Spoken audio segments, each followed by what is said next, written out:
शक्ति अधीन अद्यावधि जराजीर्ण दुख मृत्युपूर्ण जीवन में बंची जदिओ तार अंतरात्म चिर यौवन चिर सौंदर्य चिर निरोग चिर अमरत्व बासनाटी अच्छी यही प्रतिश्रुति नहीं जुगी श्री अरविंद पूर्णजुग मनीष को आश्वासना देपरिक देवता मनीष श्रेष्ठ बोली अभिहित करिछि। यह जानी देवता माने दैनंदिन श्री अरविंद जुगर प्रयोगकर्त्री श्रीमा को साक्षात करती और मनीष होई दिने निर्देशित पथरे पूर्ण जुगी होगा प्रयास करती। देवता मानक मध्य अग्रपूज्य श्री गणेश प्रथमे मनीष जन्म नियंती और पूर्ण जुग पथरे रही मन प्राण शरीर लगी पूर्णांग शिक्षा केन्द्र में शिक्षा ग्रहण करती। तेरे आसतु एक भिन्न स्वाद नाटक श्री अरविंद पूर्णांग शिक्षा केन्द्र नरसिंहनगर स्वर द्वारा प्रयोजित गणेश पड़ुछि अपरा पाठ।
आदि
ଦେଖିବ ଗଣେଶ ପଢୁଛି ଅପଢ଼ା ପାଠ ଦେଖିବ ଗଣେଶ ପଢୁଛି ଅପଢ଼ା ପାଠ ପୂର୍ଣ୍ଣ ଯୁଗ ଯୋଗୀ ସାଜିଛନ୍ତି ସିଏ ଭୁଲି ଯାଇ ତାଙ୍କ ଦେବ ସ୍ୱରୂପ ଦେଖିବ ଗଣେଶ ପଢୁଛି ଅପଢ଼ା ପାଠ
ଦେଖିବ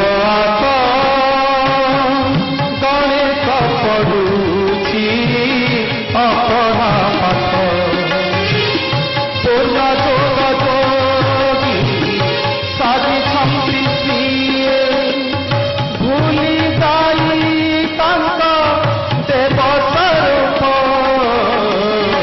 ଦେଖିବ ଗଣେଶ ପଢୁଛି ଅପଢ଼ା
ଦେଖିବ ଗଣେଶ ପଡ଼ୁଛି ଅପଢ଼ା ପାଠ ଦେଖିବ ଗଣେଶ ପଡ଼ୁଛି ଅପଢ଼ା ପାଠ ପୂର୍ଣ୍ଣଯୋଗ ଯୋଗୀ ସାଜିଛନ୍ତି ସିଏ ଭୁଲି ଯାଇ ତାଙ୍କ ଦେବ ସ୍ୱରୂପ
କୁଶଳତା ତଥା ଦକ୍ଷତା ନିମିତ୍ତ ଈଶ୍ୱର ଅବସ୍ଥା ପର୍ଯ୍ୟନ୍ତ ଆମିଷ ଭକ୍ଷଣ ଓ ଶାରୀରିକ ଶିକ୍ଷାକୁ ସର୍ବୋଚ୍ଚ ଗୁରୁତ୍ୱ ଦେଇଛନ୍ତି।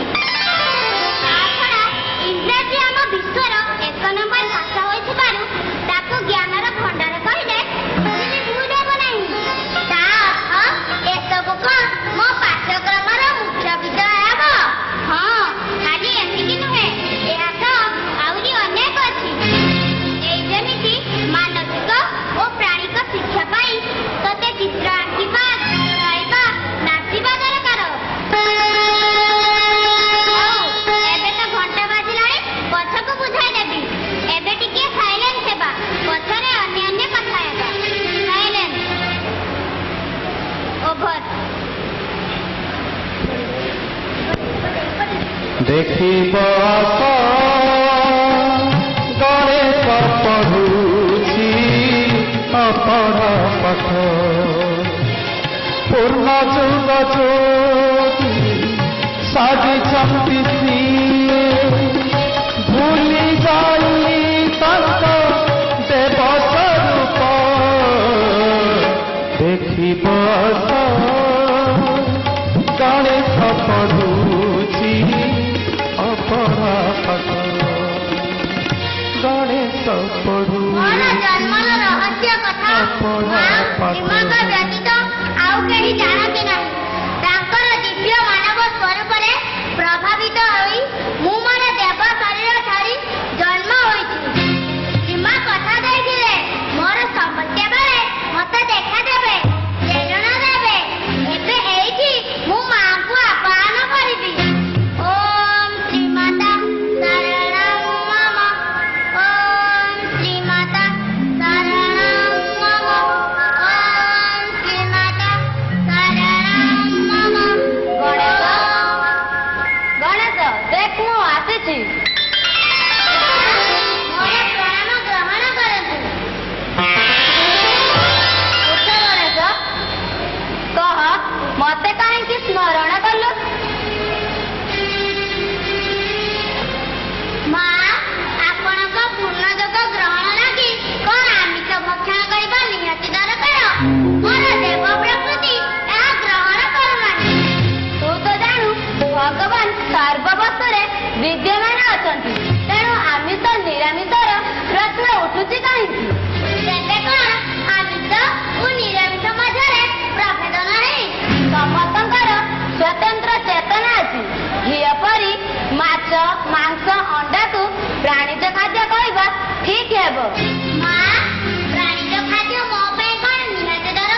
ନିହାତି ଦରକାର ହୋଇଥାଏ।